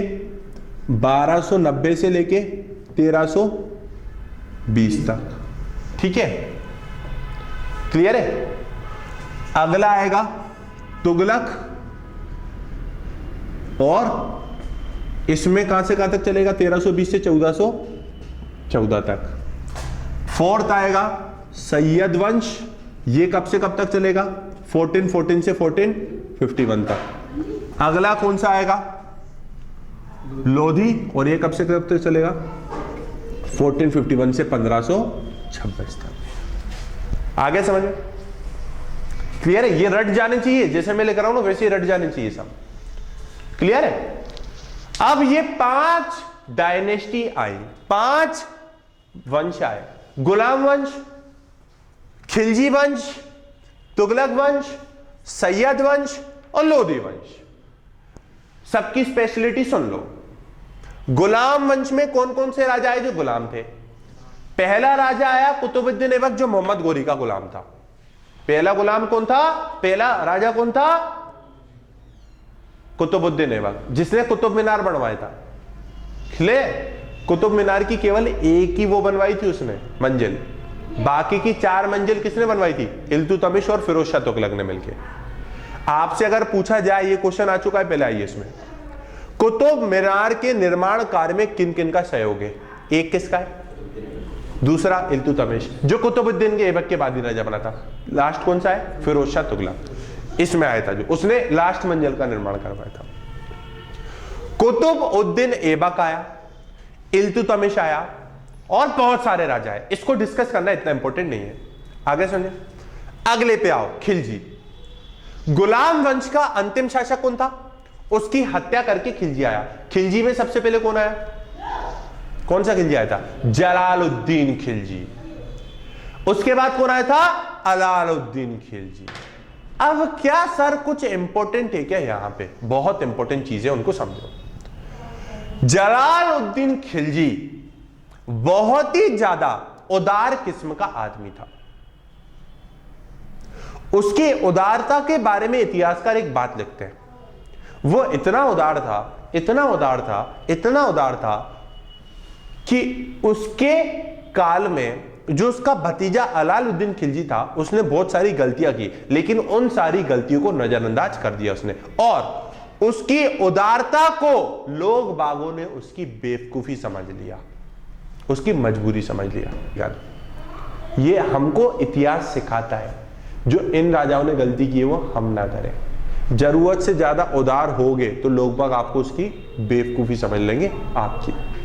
समझ रहे हो? इतिहास ने सिखा दिया। तो जलालुद्दीन खिलजी आए। जलालुद्दीन खिलजी के काल में अलाउद्दीन खिलजी ने एक बहुत इंपॉर्टेंट आक्रमण करा था। हुआ क्या था? ये जितने भी अभी तक चल रहे थे ना 712 से लेके, ये ज्यादा से ज्यादा इस क्षेत्र में हो रहा था, इस क्षेत्र में हो रहा था, इस क्षेत्र में हो रहा था, नॉर्थ इंडिया में हो रहा था। साउथ इंडिया में क्यों नहीं हो पा रहा था? अरे बीच में है विंध्याचल पर्वतमाला है ना, तो कहां से हो जाएगा? इसका मतलब लगभग 700-800 साल में साउथ इंडिया में कोई आक्रमण ही नहीं हुआ। इसका मतलब यह है कि साउथ इंडिया में कोई आक्रमण नहीं हुआ, तो साउथ इंडिया के पास तो अभी बहुत सारा पैसा होगा। यहां पे क्यों नहीं था इतना पैसा? समझो, मोहम्मद गोरी, मोहम्मद बिन कासिम और महमूद गजनी, इन्होंने इतना पैसा ऑलरेडी लूट चुके थे, इतना पैसा लूट चुके थे कि लाखों हाथी, लाखों ऊंट, लाखों घोड़े लाते थे, उनके ऊपर लाद लाद के सोना ले जाते थे। तो कहां से अब सोने की चिड़िया रही नहीं था भारत, लूट लिया पूरा पैसा, और उसमें इतना वजन डाल देते थे जो हाथी वगैरह रहते थे उनके ऊपर, कि आधा सोना तो अरब में जब जाता था तो आधा तो जमीन पे ही पड़ा रह जाता था। वो लोग वहां उठाते भी नहीं थे, ऑलरेडी इतना है, क्या करेंगे उठा के, वो कहां रखेंगे? मैं तो कहता हूं छोड़ो तैयारी, उसी को ढूंढने चलते हैं अपन, सोने को, उसी सोने को। क्यों? ये सारी चीजें हुई, ठीक है। मतलब दक्षिण भारत में आक्रमण नहीं हुआ तो सोना किसी ने लूटा भी नहीं है, बहुत सारा पैसा है। जलालुद्दीन खिलजी जब राजा थे, समझना, करा आक्रमण किसने? अलाउद्दीन खिलजी। राजा कौन थे? जलालुद्दीन।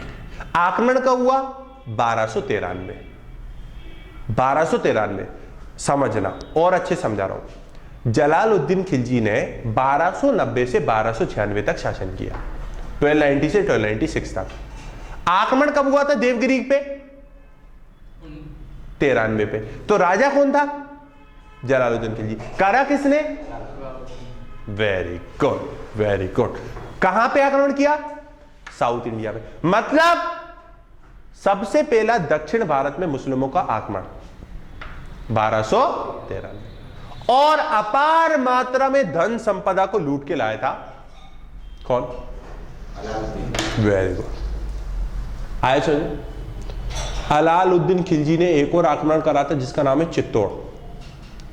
चित्तौड़ पे आक्रमण करा था। चित्तौड़ पे आक्रमण करने का कारण उसका था, एक रानी थी वहां की पद्मावती, बहुत ही ज्यादा खूबसूरत थी। उनकी सुंदरता के चर्चे सुनने के कारण अलाउद्दीन खिलजी ने लगभग 1303-1304 में चित्तौड़ पे आक्रमण किया था, लेकिन रानी उनको नहीं मिल पाई थी। इस बात की जानकारी हमको, ये इंपॉर्टेंट क्वेश्चन है इसलिए बता रहा हूं, अभी इंपॉर्टेंट क्वेश्चन है इसलिए बता रहा हूं। ये सब काय की घटना चली है 1303-1304 की, चित्तौड़ पे आक्रमण हुआ। इस बात की जानकारी कहां से मिलती है? अभी तो मेरे द्वारा मिल रही है। हिस्ट्री में कहां से मिली? 1540 में मलिक मोहम्मद जायसी ने एक पद्मावत ग्रंथ की रचना की थी। उस पद्मावत ग्रंथ नामक पुस्तक जो थी, जो कि रानी पद्मावती के ऊपर आधारित थी, इस बात की जानकारी हमको वहां से मिलती है कि 1303-1304 में जो आक्रमण किया था वो किसके कारण हुआ था? रानी पद्मिनी के कारण। यह पुस्तक किसके काल में लिखी गई? 1540 में कौन थे? शेरशाह सूरी। ये सारे क्वेश्चंस मैंने आपको बता दिए। पद्मावत के बारे में सुन लो। पद्मावत की रचना किसने की? आंसर बताओ जल्दी। मलिक मोहम्मद जायसी। किसके बारे में है? युद्ध का कारण क्या था? रानी पद्मावती। किसने किया था? अलाउद्दीन खिलजी। किसके शासनकाल में रची गई थी? बस हो गया था। आ गए सारे क्वेश्चन। वेरी डिफरेंट जितने भी क्वेश्चन आ सकते हैं वो गए। Very good. अलाउद्दीन खिलजी, क्या कहना तुम्हारा? अब तुगलक वंश आया। तुगलक वंश में गयासुद्दीन तुगलक आए, फिरोज शाह तुगलक आए, मोहम्मद बिन तुगलक आए। हमको आप लोगों में इंटरेस्ट नहीं है, हम आते हैं अब सैयद वंश में। सैयद वंश में भी आए खिजर का वगैरह, हमको आप में भी इंटरेस्ट नहीं है। अब आए लोधी वंश। लोधी वंश में 3 लोधी आए। कौन कौन? इब्राहिम लोधी, सिकंदर लोधी। हमको आप में भी इंटरेस्ट नहीं है, जाओ। हमको इंटरेस्ट है इब्राहिम लोधी में। क्यों? क्योंकि इब्राहिम लोधी को हटा के 1526 में भारत में एंट्री होगी बाबर की। किसकी एंट्री होगी? बाबर की एंट्री होगी। तो इब्राहिम लोधी को हटा के 1526 में बाबर आए और बाबर ने भारत में पानीपत का पहला युद्ध लड़ा। इब्राहिम लोधी और बाबर के बीच में कौन सा युद्ध हुआ था? पानीपत का। क्लियर है? पानीपत के युद्ध में कौन आ रहा था? इब्राहिम लोधी। जीता कौन था? अब लोधी वंश के बारे में एक इंपॉर्टेंट बात यह है, याद करना। मोहम्मद बिन कासिम कौन था? अरब। महमूद गजनी कौन से साम्राज्य का था? गजनी। मोहम्मद गोरी कौन से साम्राज्य का था? गौर। मुगल कौन से साम्राज्य के थे?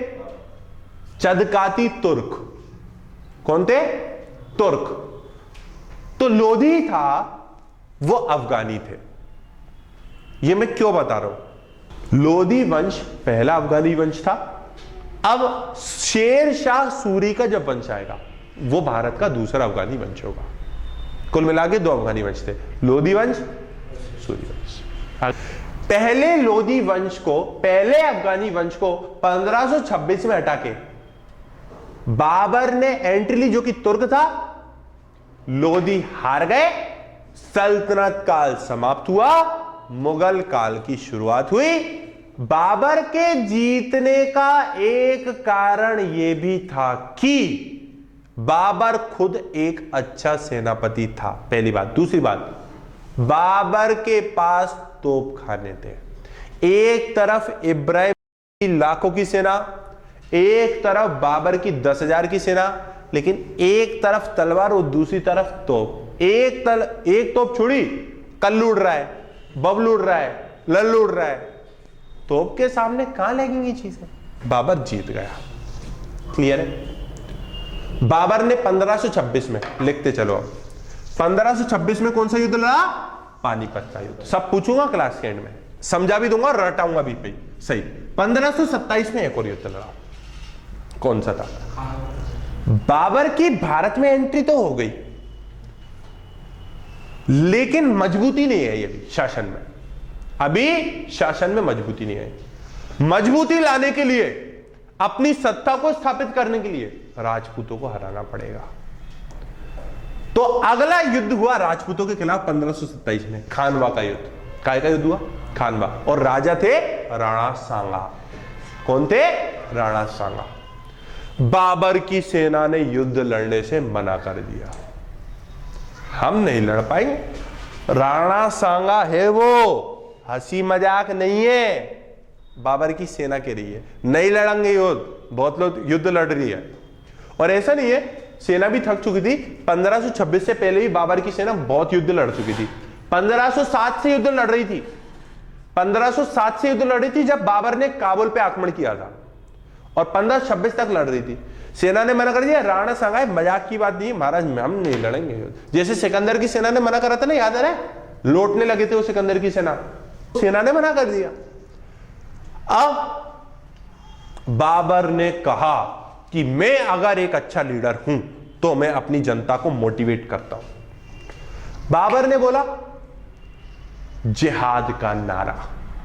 बाबर ने जिहाद का नारा 1527 में कौन से युद्ध में दिया था? राणा सांगा के खिलाफ खानवा के युद्ध। जिहाद का नारा क्या है?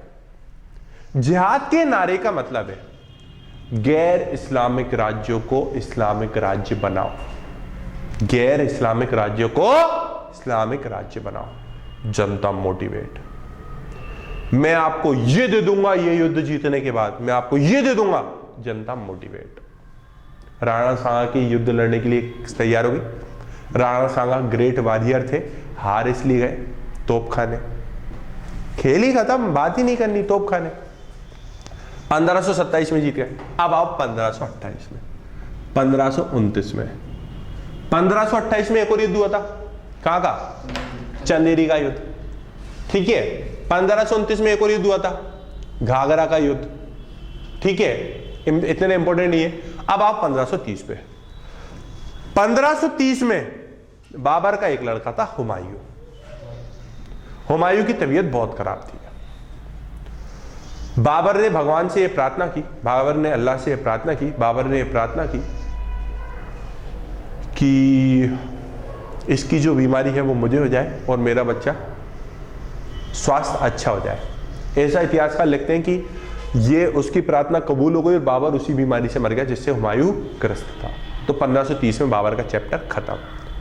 4 साल में बाबर भारत पे बहुत स्ट्रॉन्ग साम्राज्य हुमायूं को दे गया था, दे गया।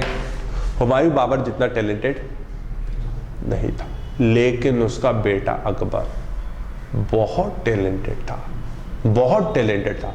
इसलिए तो उनको राष्ट्रीय सम्राट, भारत का राष्ट्रीय शासक बोला जाता है। अकबर को क्या बोला जाता है? भारत का राष्ट्रीय शासक। Very good Akbar. लेकिन अभी हुमायूं पे आना जरूरी है। क्यों? क्योंकि 1540 में एंट्री कराना है शेरशाह सूरी की, इसलिए इंपॉर्टेंट है। तो दरअसल शेरशाह सूरी, जिसका ओरिजिनल नाम है फरीद, वो फरीद की एंट्री डायरेक्ट नहीं हुई, वो बाबर की सेना का एक आदमी था और 1526 के युद्ध में शेरशाह सूरी ने बाबर की मदद की थी। आया समझे? शुरू से ही था वो आर्मी, मुगलों की आर्मी में, तो मुगलों की सारी टेक्निक समझता था। 1530 में हुमायूं आए, बहुत सारी बातें हुई, बाद में डिस्कस करेंगे, अभी ओवरव्यू ले रहे हैं और नोट्स में आप देख सकते हो। 1540 में ये हुआ, शेरशाह सूरी की एंट्री हुई, बाबर दूर चले गए, बाबर ने पलायन कर दिया, बाबर हार गए थे। युद्ध हुए थे, चौसा का युद्ध हुआ था, बिलग्राम का युद्ध हुआ था, शेरशाह सूरी ने हरा दिया था। किसको? हुमायूं को। और हुमायूं भाग के चले गए थे कहीं पे।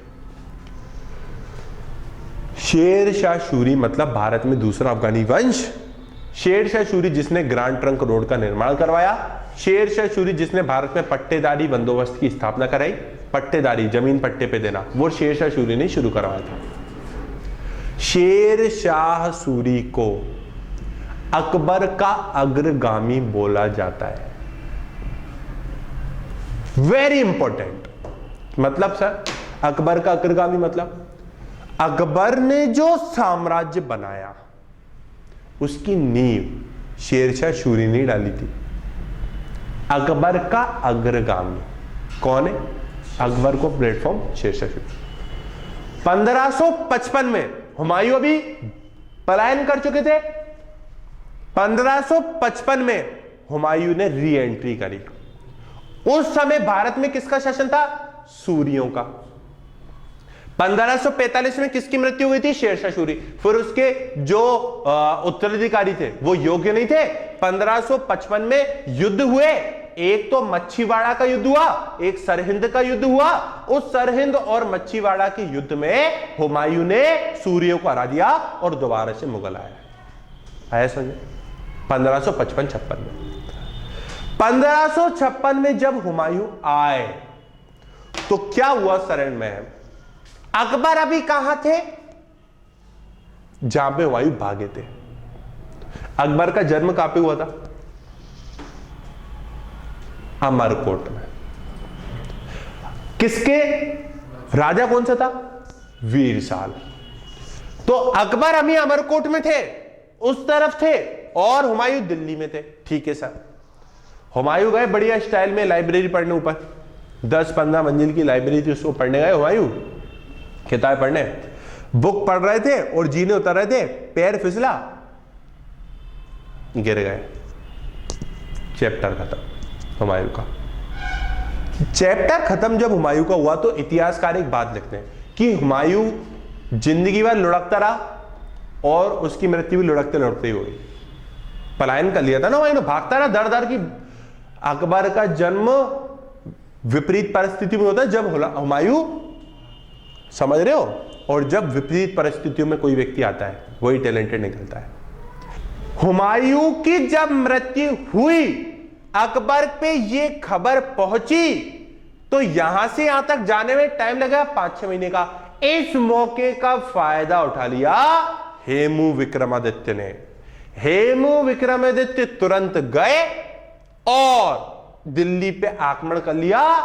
मध्यकालीन भारत में एकमात्र हिंदू राजा जिसने भारत पे शासन किया, हेमू विक्रमादित्य। क्लियर है? अकबर को जैसे इस बात की खबर लगी, अच्छा आपने ये क्वेश्चन नहीं पूछा यार कि हुमायूं क्यों आ गया, भूल गए? तोपखाने थे उसके पास, तो आपका ये क्वेश्चन होना चाहिए था ना कि शेरशाह सूरी। शेरशाह सूरी सब जानता था। जिस समय बरसात हुई तोपखानों में लग गई जंग, तोपें चल ही नहीं पाई, इसलिए आ रहा था हुमायूं। समझ आया? 1556 में हेमू और अकबर के बीच में पानीपत का दूसरा युद्ध हुआ। पहला 1526, दूसरा युद्ध 1556 में। उस युद्ध में अकबर जीत गए। हेमू विक्रमादित्य की आंख में लग गया था तीर, और अकबर उस समय मात्र 14 साल का था। कितने साल का था? 14 साल का था। किसके नेतृत्व में था अकबर? बैरम खान। क्लियर है? बैरम खान की मृत्यु कब हुई थी? 1560। क्यों हुई थी? हज की यात्रा करने गए थे, बीच में मार दिया गया था उनको। अकबर ने 14 वर्ष की उम्र में हेमू विक्रमादित्य को हरा दिया था। हेमू की आंख में तीर लग गया था, हार गए थे। 1556 खत्म। अकबर ने कब तक शासन किया? अकबर अब अगले 50 साल तक शासन करने वाले, 1606 तक। बहुत बड़ी बात है। और 50 साल में उन्होंने भयंकर काम तो करे होंगे। खत्म हो गए। 1606 आई। कौन आए? जहांगीर। जहांगीर का चैप्टर समाप्त हुआ।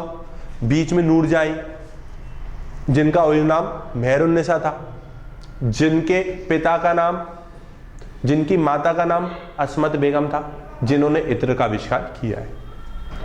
जहांगीर के बाद शाहजहां, शाहजहां के बाद औरंगजेब आए, औरंगजेब के बाद भी बहुत सारे राजा हैं। ये मुगल काल का अंत हो गया बाद में। लेकिन बीच में इसी समय के पहले 1498 में वास्को डी गामा भारत में आ चुके थे। अब जहाज का आविष्कार हो चुका होगा। यूरोपीय एंट्री कब हुई थी? 1498। तो अभी हमने मिडिवल समझी, अब आते हैं काय पे, मॉडर्न पे। अब काय पे आते हैं, मॉडर्न पे। पूरा ओवरव्यू तो मिल गया ना आपको आधे घंटे में, यस और नो। चलो अब आते हैं मॉडर्न पे।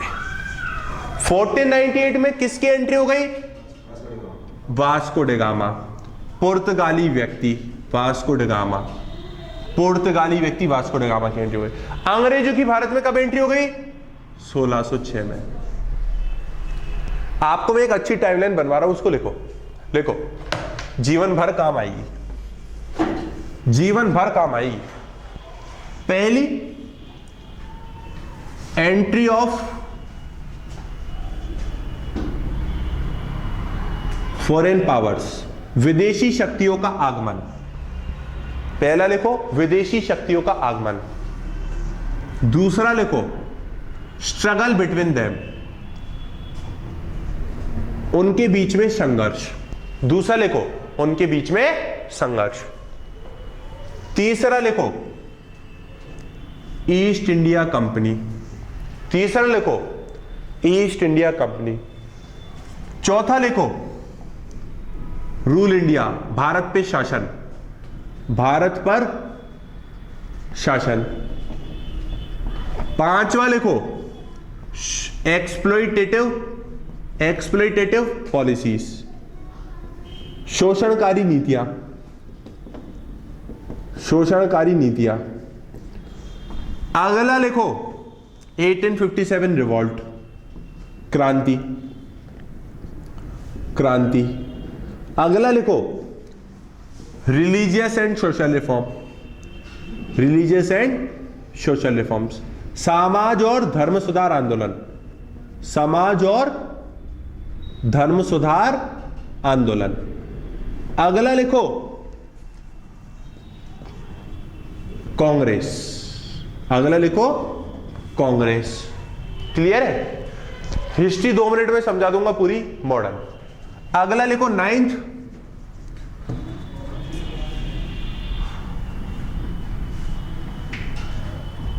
मॉडरेट्स। अगला लिखो मॉडरेट्स, मॉडरेट्स का मतलब नरमपंथी। अगला कौन सा लिखो मॉडरेट्स, एक्सट्रीमिस्ट, और फिर लिखो रेवोल्यूशनरी। मॉडरेट मतलब नरमपंथी, गरमपंथी, क्रांतिकारी। इसके बाद क्या आएगा, 10th इधर लिख रहा हूं मैं, 10th आएगा गांधी, गांधीवादी युग, गांधी, गांधी इरा। क्लियर है, इंडिपेंडेंस, बस खत्म मॉडर्न हिस्ट्री। अब समझो 2 मिनट में, तरह तरह की विदेशी शक्तियों का भारत में आगमन हुआ। पुर्तगाली, फ्रांसीसी, अंग्रेज आए। अब तरह तरह की शक्ति आ गई, तो भारत पे अधिकार किसका हो, इसलिए उन शक्तियों में आपस में युद्ध चलते रहे। चले युद्ध, उन युद्धों में से एक ही शक्ति बची, इंग्लैंड। इंग्लैंड ने क्या बना ली भारत में, ईस्ट इंडिया कंपनी। अब जब वो ईस्ट इंडिया कंपनी बन गई तो वो भारत पर अधिकार करना शुरू करेंगे। कब से अधिकार करना शुरू करेंगे, याद करो, 1757 भारत, पहला युद्ध अंग्रेजों का भारत में, भारत से, प्लासी का युद्ध। प्लासी के युद्ध करा, बक्सर का युद्ध करा, भारत पर शासन कर लिया। एक बार शासन की स्थापना हो जाए, शोषणकारी नीतियां करो, शोषण करो भारत का, तरह तरह की चीजें भारत से ले जाओ अपने देश में, भारत का पूरा शोषण करो। शोषण करोगे, भारत को गुस्सा आएगा, भारत में क्रांति हो गई, क्रांति हुई, क्रांति में हार गए, तब पता लगा क्रांति करने से पहले सबके धर्म को और समाज को सुधारना जरूरी है, समाज और धर्म सुधारना। जब ये सुधारना शुरू हो गए, अब लगा एक पॉलिटिकल पार्टी की जरूरत है, कांग्रेस की स्थापना हो गई, गांधी जी की एंट्री हो गई, इंडिपेंडेंस मिल गया, खत्म कहानी। एक था राजा एक थी रानी, दोनों मिल गए, खत्म कहानी। आए समझ, थोड़ा थोड़ा इनको डिस्कस कर लेते हैं, थोड़ा थोड़ा कर लेते हैं, बाकी आपको पूरे जो लेक्चर्स हैं हिस्ट्री के उसमें सारा मिल जाएगा। क्लियर है, बहुत सारी पावर्स आई, संघर्ष हुआ, कर्नाटक के युद्ध हुए, स्वाली का युद्ध हुआ, पुर्तगाली आ रहे, कभी अंग्रेज आ रहे, कभी फ्रांस आ रहा, अल्टीमेटली एक ही सत्ता बची, अंग्रेजों की। अंग्रेजों ने भारत से युद्ध करा, कौन सा? पहला युद्ध था 1757 प्लासी का युद्ध, दूसरा युद्ध था 1764 बक्सर का युद्ध। अच्छा एक चीज याद करना, भारत में मुस्लिम आक्रमण पहला सफल 712, नींव कब डली? 1192। ब्रिटिशर्स ने भारत से पहला आक्रमण कब करा? 1757। नींव कब डली? 760। नींव कब डली थी? बक्सर के युद्ध के बाद। बक्सर के युद्ध के बाद उन्होंने भारत पर बहुत शोषणकारी नीतियां लगाना शुरू करा और अल्टीमेटली ये सारी। What's up guys, we hope you enjoyed our lecture. इस पूरे लेक्चर में हमने बहुत सारी चीजों को कवर करने की कोशिश की है, एनिशिएंट हिस्ट्री से मिडिवल हिस्ट्री तक। शुरुआत हमने हड़प्पा सभ्यता से करी थी, फिर हमने ऋग्वैदिक पीरियड पढ़ा, फिर हमने पोस्ट ऋग्वैदिक पीरियड पढ़ा, फिर हमने मौर्य पीरियड पढ़ा। उसके बाद हम जल्दी से मिडिवल हिस्ट्री में डिफरेंट शासकों पे चले गए थे। ये सिर्फ एक डेमो लेक्चर था। आप अगर चाहते हैं तो आप हमारा फुल कॉम्प्रिहेंसिव कोर्स भी ले सकते हैं, जो कि कंप्लीट हिस्ट्री को कवर करता है। वो आप हमारी वेबसाइट से नीचे दिए गए लिंक से ले सकते हो। साथ में आपको कुछ इंपॉर्टेंट नोट्स भी मिलते हैं। आप हैंड रिटन नोट्स, हमारे जो क्लासरूम में नोट्स डिक्टेशन होती है, उन नोट्स को भी ले सकते हो, हमारी वेबसाइट से परचेज कर सकते हो, जिसमें सारी चीजों को कॉम्प्रिहेंसिव तरीके से लिखाया गया है और उसमें IAS PSC के ऊपर बेस्ड क्वेश्चंस भी लिखाए गए हैं और लिखने का पैटर्न भी बताया गया है। Thank you. Please do like and subscribe our channel. आपका अप्रिसिएशन ही हमें मोटिवेट करेगा आगे भी अच्छा काम करते रहने के लिए। Thank you. I hope you enjoy the lecture. Keep loving us. Thank you for your love and support. हम होंगे कामयाब।